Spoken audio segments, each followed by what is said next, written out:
Cottman, Crawford, and the Jersey Guy podcast.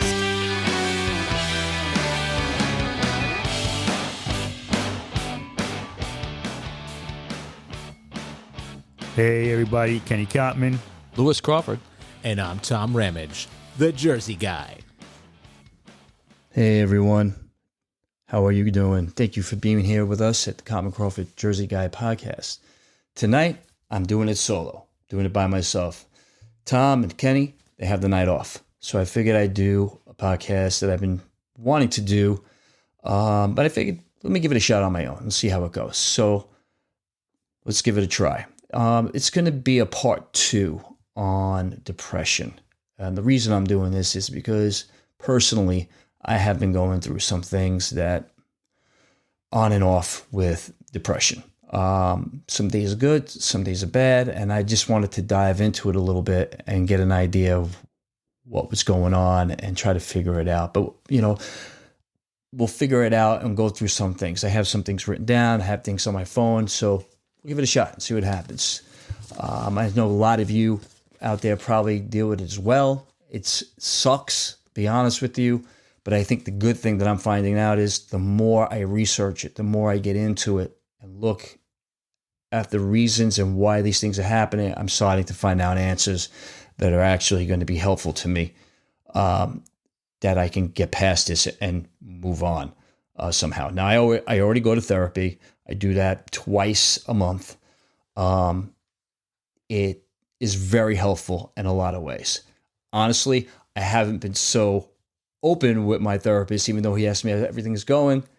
I kind of didn't say anything to him. Why? Because, of course, you get conscious, I should say, about, well, what is he going to do? He's going to judge me?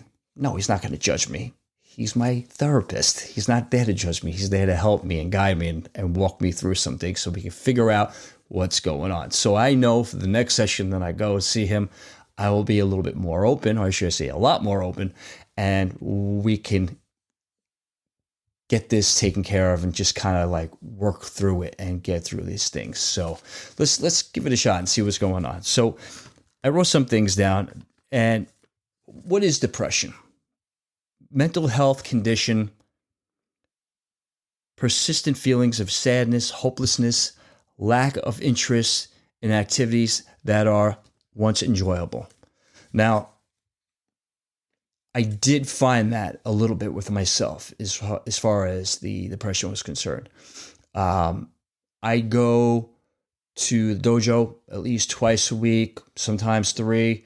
But I've been finding that with whatever I have going on, as far as the depression is concerned, it actually holds you back. Lack of interest. You're a little bit more subconscious about what's going on. People are going to think certain things. And of course, that's your mind playing tricks on you, or I shouldn't say playing tricks on you, but you're in your mind too much. You're in your head too much. You know, you're overthinking things. So of course, we seem to over exaggerate and think, you know, certain things are going to happen when they don't. And I realized that when I get to the dojo, or I go to the gym, or I want to work out, it was fine. Everything was good. I had a good time. I had a good workout. I slept good that night. And I was glad that I went. So you got to the thing I'm finding out is I have to keep pushing myself to not allow my mind to go in that direction. If it comes into my head, I got to say, hey, you know what? I got to move on. I got to go to the dojo regardless if it's going to be, you know, if I feel that these things are happening. So I just been battling with it for quite a while, and it's been on and off. And I have to say, some days are really good, but some days are not. And it really does suck. I don't know why, but I think I figured out what's going on. So as far as depression is concerned, there's a bunch of things that are going on here. Now, please, I apologize.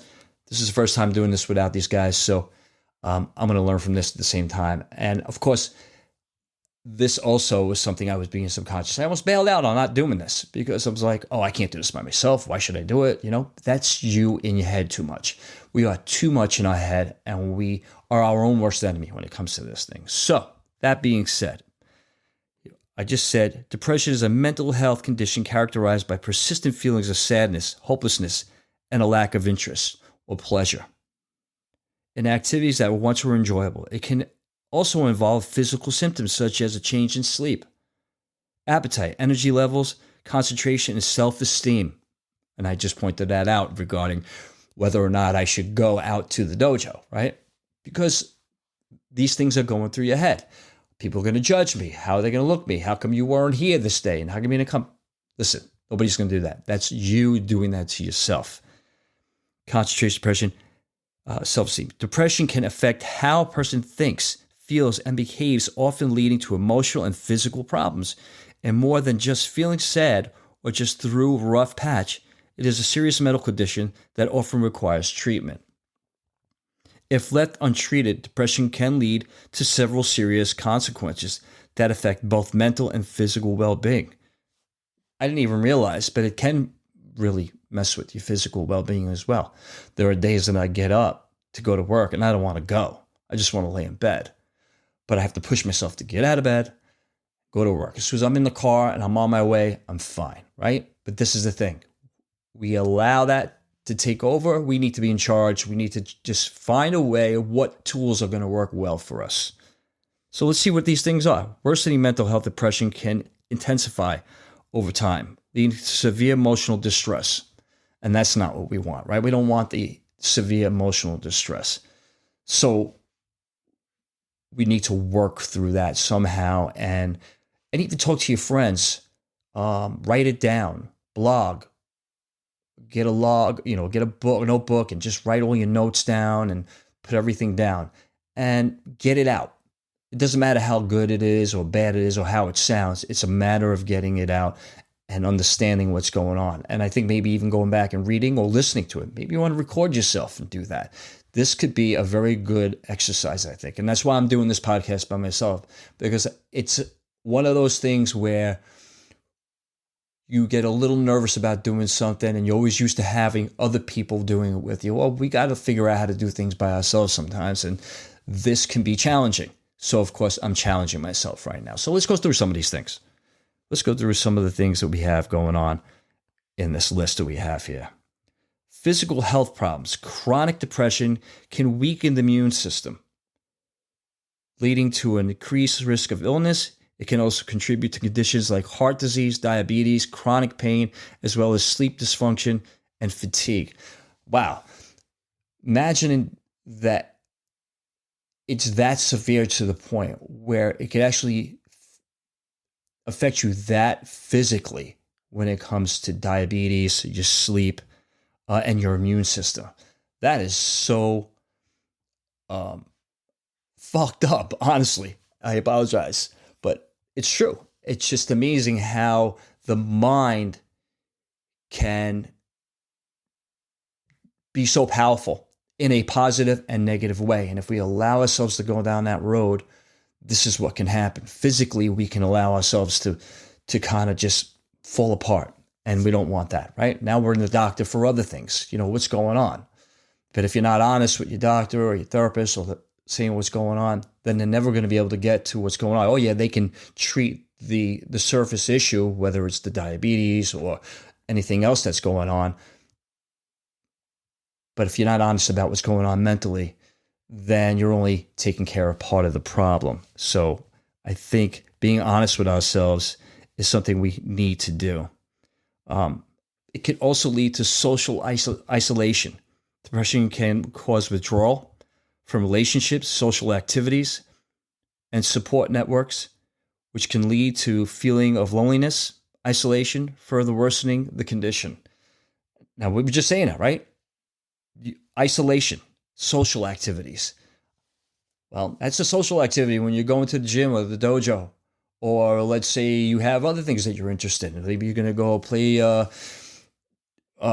basketball, or you're on a hockey team, or whatever it might be. Whatever activity it is, or not allowing yourself to go because of what's going on with you and your depression is taken away from your life. So these things is what's happening. So we got to work on trying to combat that and keep pushing ourselves.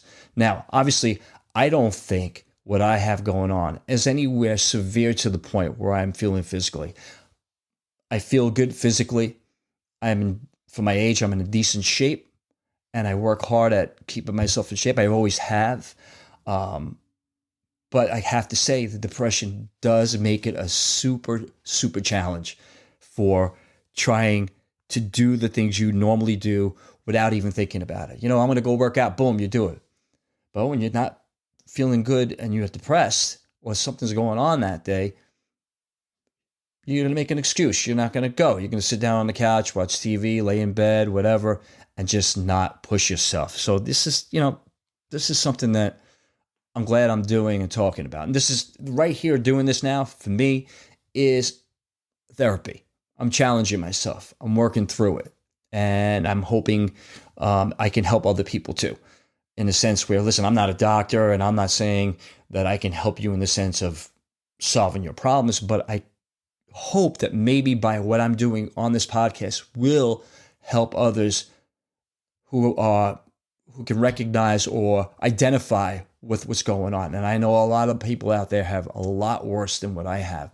So I consider myself lucky because I think I'm ahead of the game. I'm definitely going and doing the things that I need to do. I haven't bailed out on my therapy, which is great.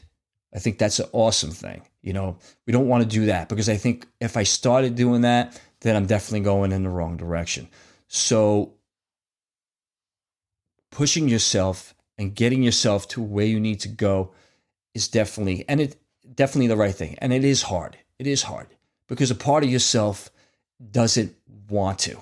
You're split right down the middle. There's one part that says, no, you need to do it. Got to go. The other part saying, yeah, I don't know. So I'm not sure. I'm not feeling up to it. I'm just not feeling good. Mentally, I'm just not there. But like I said earlier about getting in the car after get up, you go through your routine. You brush your teeth. I let the dogs out. I go downstairs. I get my lunch ready. I get dressed. I come back down. I get everything packed up. I get ready. I get in the car and then I go.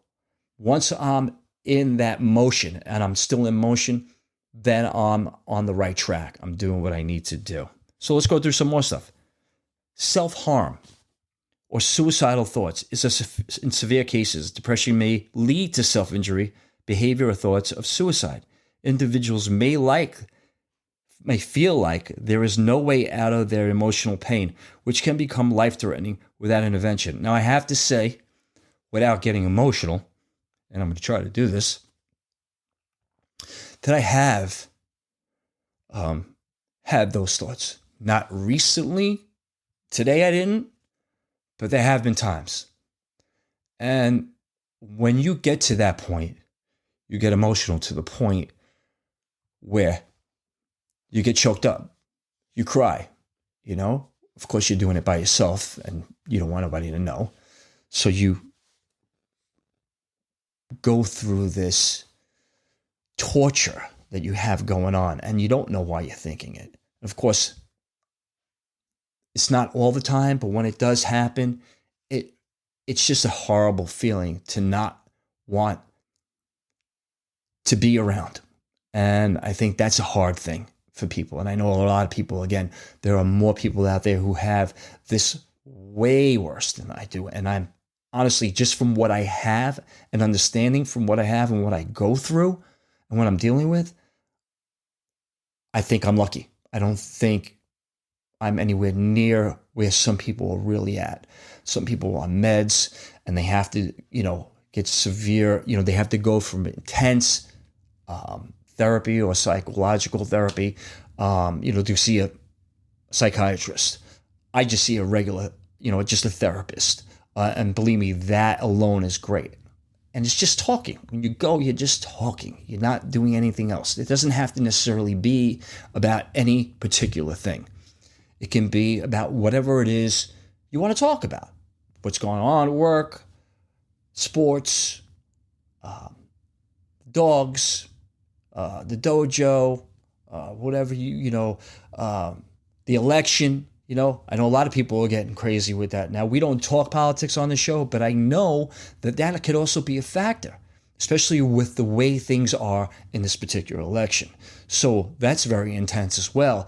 And some people don't take it well. This is not a good time. So if you're going through this, make sure you go and talk to somebody. Even if it's not your therapist, reach out to somebody. I know this week, in the beginning of the week, I had to go talk to a friend. I was that emotional. I was that upset. I don't know why. I was physically and emotionally distressed. And unfortunately, I couldn't talk because every time I tried to, I would start getting emotional. I would start crying. But the fact that I reached out and that person told me, hey, I'm here. Call me later if you need me. Go sit in the back, go sit in the van, hang out, do your thing. Nobody's going to know where you're at. Do your thing and just get your thoughts together and move on. But even though nothing really, that interaction, there wasn't a lot of it, it was enough. It helped me get through the rest of the day. And then, of course, at the end of the day, I reached back out to my friend and I let him know, thank you for being there for me. I appreciate it. And honestly, every day after that, I think he's called me a few times just to check, see how I'm doing, let me know that he's there and I can reach out to him whenever I need to. So we have to remember these things. And it's not bad that you think about, it is bad that you're thinking about these things. That feeling, I should say, comes across where you have that type of thought. The main thing is obviously not giving into something like that, all right? That would be horrible, right? People don't understand that when you have that kind of pain going on, it's so overbearing sometimes. It just takes over you and you get emotional and it hurts to your soul. It hurts.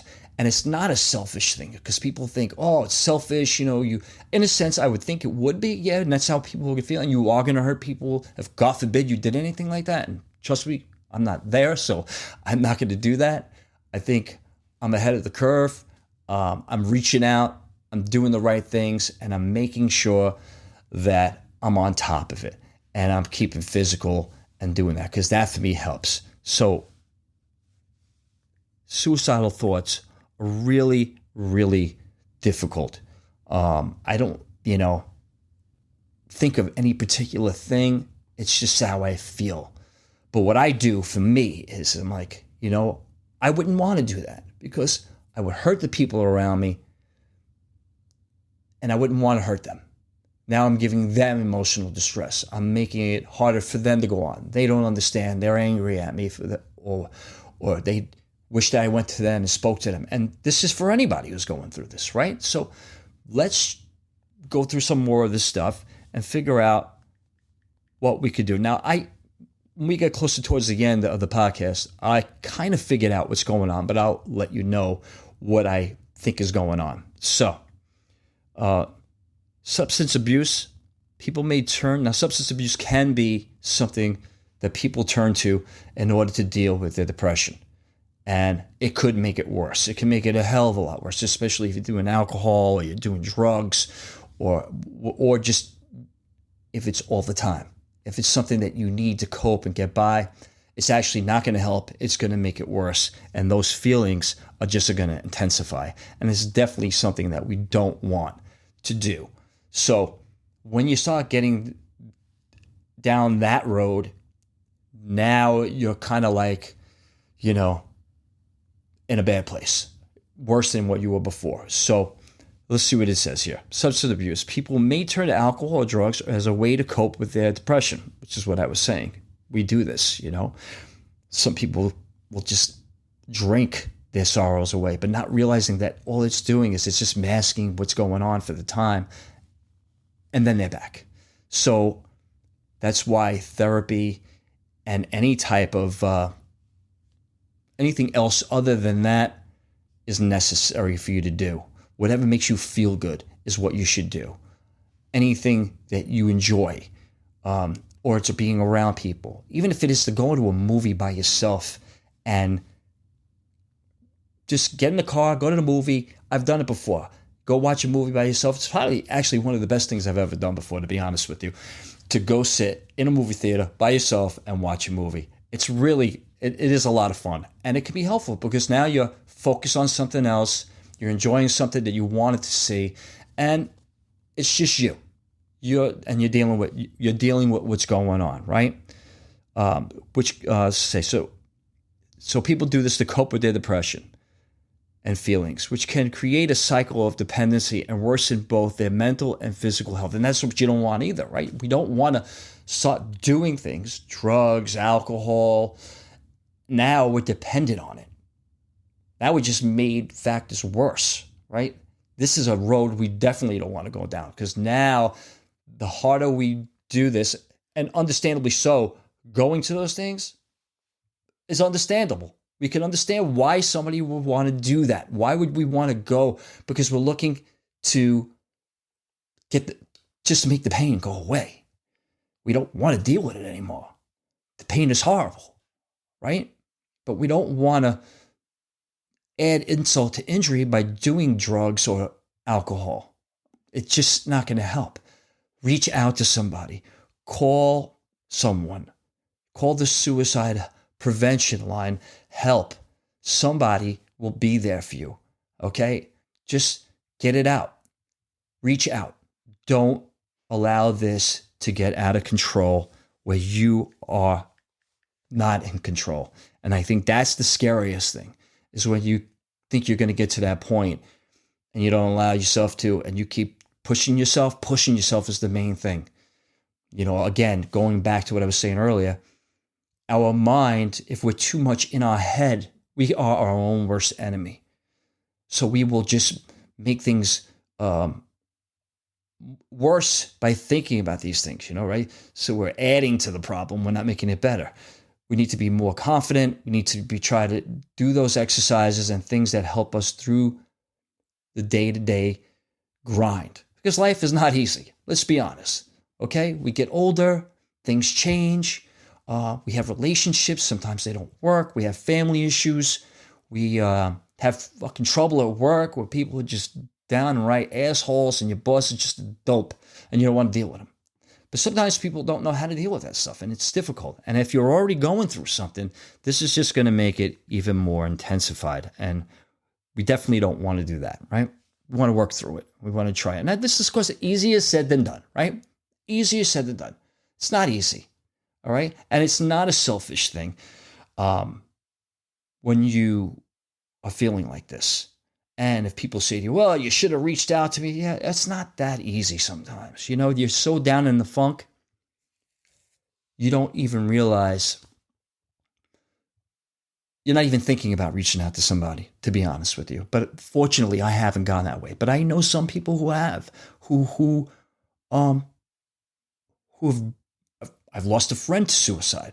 I know he was dealing with some issues. I know he had some substance abuse issues, and it just added to the issue. It made it worse, and he took his own life, and it was horrible, and it's sad. And I wasn't angry at him. I understood. I identified, because the pain is so unbearable sometimes. It's not like a physical pain. It's something that's hard to explain. If you can identify with me and you've gone through this, then you know. Some people don't. Maybe some people don't want to know, and they have a way of being able to block it out, and they don't want it. They're in denial. And sometimes that can be just as bad as well. And then, of course, people come out ass backwards. But let's read some more on this. So this could add to problems to your physical health, and we don't want that. So early intervention and treatment, is what I was just saying, is essential to prevent these outcomes and improve the quality of life for those affected by depression. So intervention. We want to do that. We want to go and get treatment. Go to your doctor, right? Go to the emergency room if you need to. If you can't drive, call somebody to pick you up. And if you don't want to talk, you just say that. Say, hey, listen, I need you to come pick me up. I need to go to the emergency room, but I need one more favor though. Can we not talk about anything? I don't feel like talking about anything. Just don't ask me. just what I need right now from you is just to pick me up and take me there. If you can do that, great. And if they're a good friend or a good family member, whoever, I'm sure they're not going to have a problem with that. And, when it's time, you can let them know what's going on when you're in a better mindset and you're able to talk to them about what's going on. So this is important that we do this. It's go for the help. That's what I did. And I'm glad that I did. My therapist is fantastic. He's a great guy. He easy to talk with. We identify with a lot of things. We have a lot in common in some things as far as sports and just everyday life. We have families, we have pets, and we enjoy these things. So when you have that commonality, it's good. So the main thing, people think, well, why you need to go to a therapist? You could just call me and you could talk to me. It don't work like that. With a therapist, you're going into a new relationship. Let's look at it that way, where you're learning about him or them, and they're learning about you. It's fresh. There's no judgment. Nobody's looking at you a certain way. They're there to help, and that's what's good. But when you have friends, sometimes it's hard to go to a friend. Sometimes you don't want to tell a friend. You're afraid that if you tell someone, they might judge you. They might look at you in a different way. They might not understand, and that will make it worse. So I can understand why we would not want to do that when it comes to a friend. And maybe you did that and all of a sudden it happened and you got a bad reaction from them. They didn't understand. They were too persistent. They want to know what's going on. How come you're not talking to them and tell them what's going to happen? It's just a very difficult situation. So again, the reason I'm doing this podcast is because I wanted to share my experience and what I'm going through. Obviously, I'm good. I'm eating and I'm going to work and I'm exercising and I'm going to therapy, but I've kind of been emotional lately and I've been trying to figure it out. And like I said, at the end, we're going to get there. So depression can occur for various reasons. So let's go through this. Often due to a combination of factors. Biological factors, imbalances of brain chemicals, neurotransmissions, transmitters like serotonin, dopamine, can affect mood regulation. Genetics also play a role as family history of depression increases the risk. See, here we go. You could already have it in your family and not know it. Now, for me, I'm adopted, so I don't know. And it's a good possibility that it is. There is mental health issues from my family that I'm not aware of. If being adopted, it's hard because you don't know the medical history. Like if I go into the emergency room and I got something going on, let's say I hurt myself or they're checking me out. Hey, do you have this? Do you have a family history of heart disease or this? I don't know. I was adopted. I really couldn't tell you. So it's a crapshoot. You don't have a clue. So if you do know and you have it, then I think you're ahead of the game. And again, be honest. Go into the doctor when you go into the emergency room and you're sitting down with them or your therapist. They can help you with that. And maybe it's possible you may need to go on meds. Right now, I haven't gotten to that point. I don't think I do. It's not to say that I may not have to, or I may. I don't know. But right now, I'm good. So I think I'm allowing myself to push through this the best that I can. So let's go through a couple of these things. Psychological factors, traumatic events, prolonged stress, or early childhood experience like neglect, abuse, a loss can contribute to depression. A loss. This loss can be devastating. It's a family member, a pet. And I know I love my pets. And I have lost pets. And there's nothing more emotional than that. And I have to say, I know some people don't, they're like, yeah, whatever, it's your dog or it's your cat. No, they're your family members and it hurts. It hurts because the attachment is real and they loved you unconditionally. And it was probably one of the best relationships you had when you have a pet. And of course, we're silly. We go back and we get another one, right? So we have to go back and get another dog because that's how good it was. As bad as it felt when it happened, as good as it's going to feel when we get a new pet. So that's also the positive when it comes to that. So a loss is terrible. I've lost family members, people super close to, as I mentioned earlier, my friend who passed away, who took his own life. That was horrible. That was hurtful. And that can affect you as well, you know. Just recently, I was down at my brother's and we went and did an unveiling for my dad who passed away a year ago. And when I was at the cemetery, we went to check, we unveiled the stone, and I was fine. I wasn't emotional. My brother got a little emotional, but I didn't. But I'm thinking maybe I had a little, it came later. It didn't hit me until later on. And it's a good possibility that it did, because, you're going back a year later after he passed and you're laying in the rest. So this obviously can be a delayed reaction on what's going on with you. And that could play a role in it as well. So let's see what else we got going on here. Loss can contribute to depression. Negative thinking is what I was saying earlier. Negative thinking. Patterns of low self-esteem can also make a person more vulnerable. And that I know. I just explained it earlier in regards to how I felt about going or not going to the dojo, getting up and going to work, or maybe even going to a family function. There have been times when my wife has said to me, and not all the time because we don't really go out that often as far as we see our family and we get together with them or they come here. Sometimes I don't want to go. She doesn't push the issue. She's great about that. She knows how I've been dealing with this and she's super supportive. And that's the main thing. You need to have that support system in your life. You don't need negative. You don't need someone just giving you shit for no reason. It's just going to make it worse. Now, if that does happen, stop talking to that person. Okay? There's got to be somebody else that you can go to. It could be a buddy at work, for crying out loud. It doesn't even matter. Call a cousin that you haven't spoke to in who knows how long, or somebody. So let's go through some more of these things. There's a lot of tools and things that you may have at your disposal that you're not even realizing. And that's what the depression can do to you, right? It makes you feel like there's nothing there. What am I going to do? Why am I feeling like this? Oh, you want to reach out, but you're afraid. You're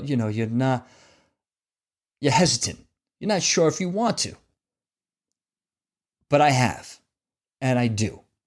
And I think that's what's good about it.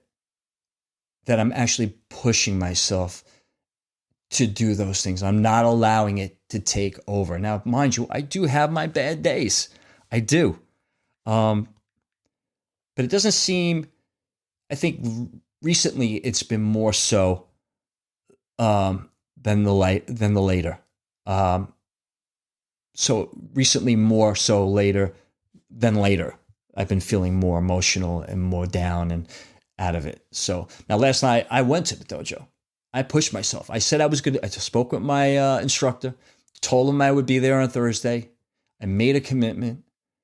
And the commitment wasn't only to them, but it was really to myself, because by me telling them that I was going to be there, I had to go. And I'm glad I went. It was a good workout, and I'm glad I did it. It was the best thing. And I slept like a freaking baby that night. I didn't even get up to go to the bathroom. That's how good I was sleeping. So that's what I'm talking about. Push yourself. If you make a commitment, make that commitment that I made to my instructor was not only to him, but it was to me as well. So I thought that was helpful, because now I had to go. I made a promise. I was going to go, and I did. I went, and I'm glad I did, and I had a fantastic time. So let's go through some of the things here. Also, there's environmental that can be a factor as well. Environmental. Life circumstances such as financial difficulties, job loss, relationship problems, or isolation can trigger depression. A lack of support system can exacerbate the feelings of loneliness and sadness. Exasperate. That's a hard word, right? I hate that word. Yes, it can. A job? Absolutely. If your job sucks and your boss is an asshole and your company doesn't look out for their people and you are already going through something, it's definitely not going to make things better. It's going to make it worse. Financial. If you're not making enough money and you're struggling and you're going through something, yeah, that can make it worse too. or that could trigger it. I would think. I think any of these things can, right? Job loss, relationship. Wow. Fortunately for me, my wife is fantastic. Best friend, love her. I'm glad that she's in my life. She's fantastic, and she's an awesome support system. And she is totally understanding anything that I'm going through, and vice versa. I do the same for her without hesitation. So this is why this is important for us to do this. So let's go through some of the other things here we got here. Depression, lack of support system. Yeah, support system. You don't have a support system, that's tough. That's what I was saying earlier. Go to a friend rather than a family member. If you're family and you have a dysfunctional family, listen, we all have some kind of dysfunction in our family, right? So find another outlet. Find something else, someone else that you can go to talk to, that you can get through this, and you can feel better for a little while until you need to talk to that person again. So just keep looking for those options. Don't allow anything to block out what's there. You are in control. We are in control of ourselves, but that depression can bog you down. So again, try the best as you can and reach out. Okay. And if I have any friends who are watching this and they hear this podcast, I'm here for you. You need to reach out to me. No problem. You reach out to me. No questions asked. You get on the phone with me and you say, hey, Lou, I don't need you to say anything. Just shut the fuck up and just let me rant. Okay. You got it. No problem. That's what you need. That's what I'll be there for. So that's what we'll do. Medical conditions. Chronic illness such as heart disease, diabetes, or cancer can increase the likelihood of depression. I can imagine that would, because if you're not feeling good physically, I can imagine that would bring it on, right? And if you're not feeling good and you can't get to work, and now you're not making money, oh wow, that's like one thing on top of the other. So that would be really tough. And fortunately, right now, knock on wood, I'm good. Let's see. Cancer will increase the likelihood of depression. Certain medications can also cause or worsen depression. So if you're on certain medications, you may want to research them. Talk to your doctor about it. Find out let them know what's going on. And ask them, hey, I'm already going through something. I got mental illness, or I'm kind of depressed. Is this medicine going to make it worse for me? I really don't need that in my life right now. I need to be positive about what's going on and try to do the right thing. So I can imagine how that would be tough for, with taking medications and doing that. So let's keep on going here and see what we got. Wow, here's another one. Hormonal changes. Life stages involving hormonal shifts such as pregnancy, postpartum, menopause, thyroid problems can influence the onset of depression. Number 6, substance use. Alcohol or drug abuse can contribute to worse, and that was what we said earlier. Now, I was saying earlier, I was going to say, hey, I think I know what's going on, and I think I'm on the right path. Not that I don't have stuff going on, but I think a lot of it that's contributing is that I'm 58 years old. I'm getting closer to 60. And I did some research. And it looks like low testosterone can contribute to a lot of these things. And it's a good possibility that I have something going on where maybe I'm lacking something in a vitamin, or maybe, again, with the testosterone, I need to find something will help me with that. But naturally, I would do it naturally. I don't want to take anything. Honestly, that's how I am. I'm more about the natural rather than going and getting something from a lab. I'm not saying that any of those medicines are bad, but you know what? If we're going to do it, I'm going to do it naturally. So I think that might be what's going on with me right now. And I had to come to terms with that because I am getting older. And fortunately, when I was reading up on it, it was saying that low testosterone could hit anywhere in their 40s, early 40s and on. Well, I guess I have to consider myself lucky here because it didn't hit me until later on. And I think that's what's going on here, because some of those symptoms that I looked from the low testosterone were right on the money. So I feel like I'm in the right direction, and I think I'm doing what I think I'm doing the right thing. I think I'm in the right path, and I'm gonna actually talk to my therapist about this. And then when I get my blood work done, which is another thing, go to your doctor. I have a physical coming up. They're going to do some blood work. That's the thing. Start asking questions. The older we get, things change. And I'm realizing that. And I'm glad that I just got curious enough to say, hey, I'm going to research this. The blood work will help. If we're lacking something and we need it, then we need to get it, find out how much we need to take, make sure we're not taking too much of it, because we don't want to do worse than we have. Then, what's going on.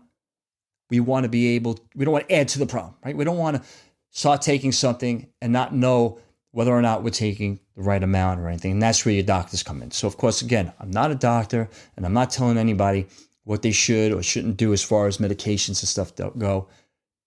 Talk to your physician and tell them what's going on, and let them know, and have that blood work done to check and see what's happening. Now, we're almost at the end of the podcast, and I feel this was good. This was like therapy for me. I'm glad I did this. Now, I don't usually do a podcast actually, this is my only one. I've done this the first time without Kenny and Tom. And I'm sure if they were both here, this would have been a very interesting conversation. It wouldn't have just been the one-on-one. But I'm glad I did it, because it was definitely a therapy that I needed for what's going on. And I feel good about it.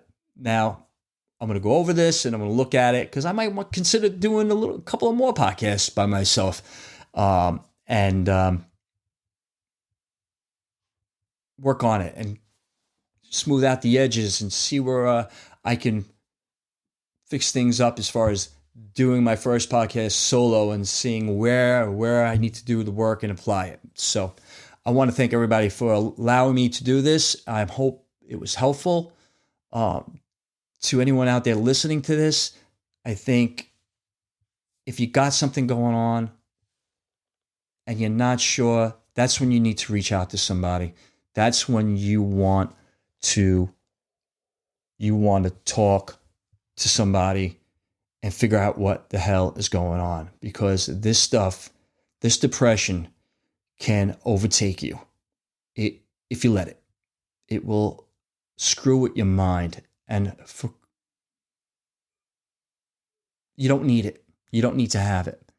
So go see someone, talk to them, therapy, your primary physician, friends, family, those you can trust, those that aren't going to give you a hard time. Reach out. Reaching out's the best thing you can do. So that being said, I want to say, love, peace, and hair grease. Live long and prosper. And as Tom would always say, go vegan. Peace out, people.